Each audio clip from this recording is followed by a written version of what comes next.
Assalamualaikum warahmatullahi wabarakatuh. Apa kabar semua? Alhamdulillah, semoga sehat dan tetap semangat. Ketemu lagi dengan Arsawi Channel. Pada kesempatan ini saya akan berbagi informasi tanya jawab seputar SNMPTN 2021. Masih bingung menghadapi SNMPTN 2021? Untuk membantu persiapan kamu dalam tahapan daftar SNMPTN selanjutnya, ada beberapa pertanyaan seputar SNMPTN yang sering ditanyakan. Berikut pertanyaannya. Nomor 1. Bagaimana proses penilaian untuk diterima di SNMPTN? Jawab. Tahapannya adalah seleksi dari sekolah terlebih dahulu sesuai dengan akreditasi dari sekolah tersebut. Lalu akan diseleksi secara nasional dan dipilih siswa dengan nilai terbaik sesuai pilihan prodi dan PTN yang kamu pilih.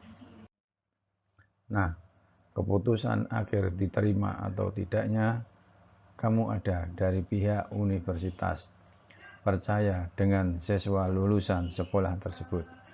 Jadi, walaupun nilai kamu sama dengan nilai siswa dari SMA yang lain, belum tentu dua-duanya diterima. Nomor 2. Nilai rapotku naik turun. Apa bisa memengaruhi peluang kita untuk lulus SNMPTN? Jawab. Biasanya konsistensi kenaikan nilai akan dilihat dari semester 3 sampai 5. Kalau kenaikan nilai itu tanda yang bagus. Jika kamu belajar dari kesalahan dan berusaha untuk belajar lebih giat. Nilai naik turun, tapi di atas 90 semua oke banget. Tapi enggak ada patokan yang pasti karena lulus enggaknya kamu akan dipengaruhi oleh saingan kamu dan pilihan prodi dan PTN kamu. Jadi tetap semangat.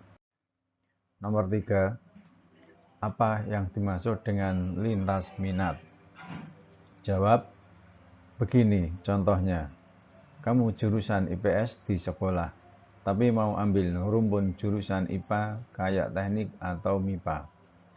Atau kamu jurusan IPA di sekolah, tapi mau ambil rumpun jurusan IPS kayak ekonomi atau manajemen.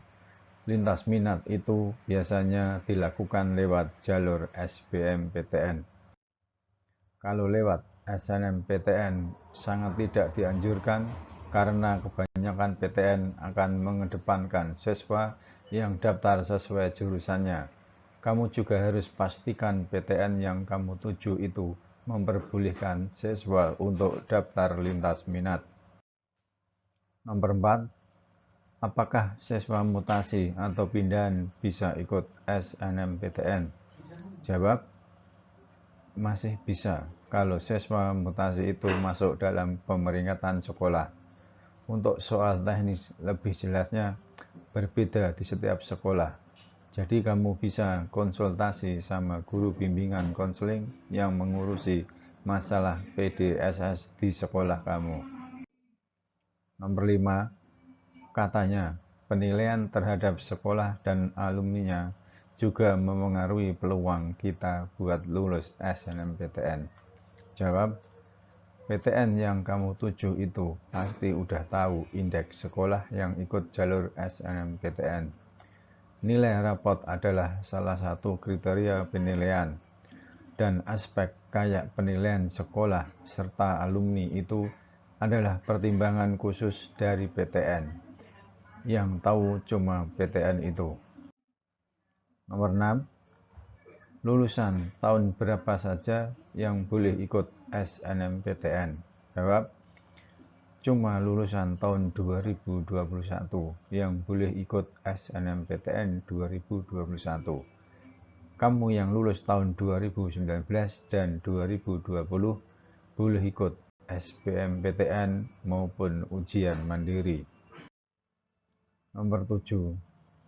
Bagaimana kalau terjadi salah ketik nilai di PDSS? Soalnya nilai yang tertera di sistem beda sama di nilai rapot. Jawab. Kalau terjadi kesalahan ketik nilai, kamu harus hubungi dan minta guru atau pihak sekolah yang masukkan nilai ke PDSS untuk memperbaikinya. Jangan diverifikasi dulu sebelum nilai itu diperbaiki. Tapi kamu harus cepat menghubungi gurunya karena jangan sampai masa verifikasinya kelewat. Nomor 8, bagaimana dengan beasiswa bidik misi dan adik atau program afirmasi pendidikan tinggi? Bagi kamu yang berminat ikut beasiswa bidik misi dan adik, inilah syarat-syaratnya. Siswa yang mendaftar dan mengajukan bantuan biaya pendidikan bidik misi merupakan siswa yang berasal dari keluarga kurang mampu secara ekonomi.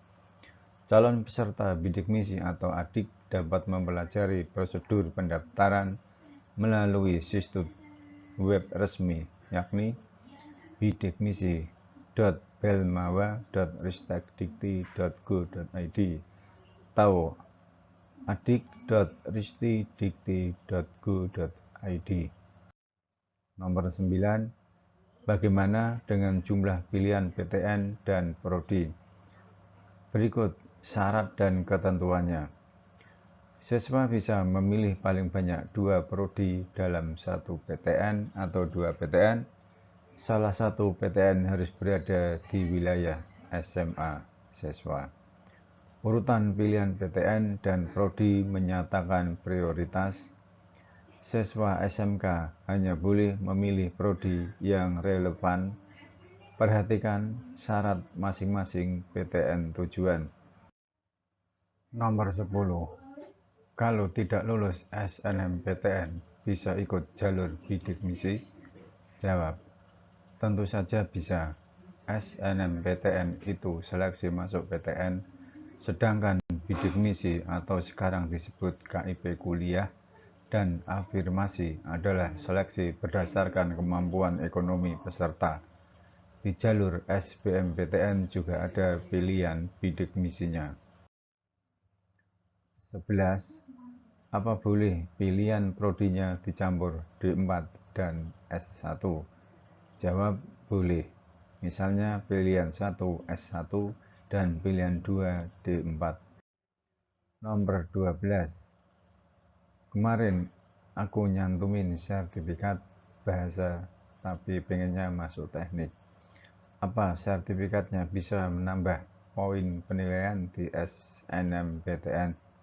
Jawab, nyantumin sertifikat bakal nambah poin penilaiannya untuk SNMPTN, asalkan sertifikat yang diberikan ada hubungannya dengan jurusan yang kamu pilih.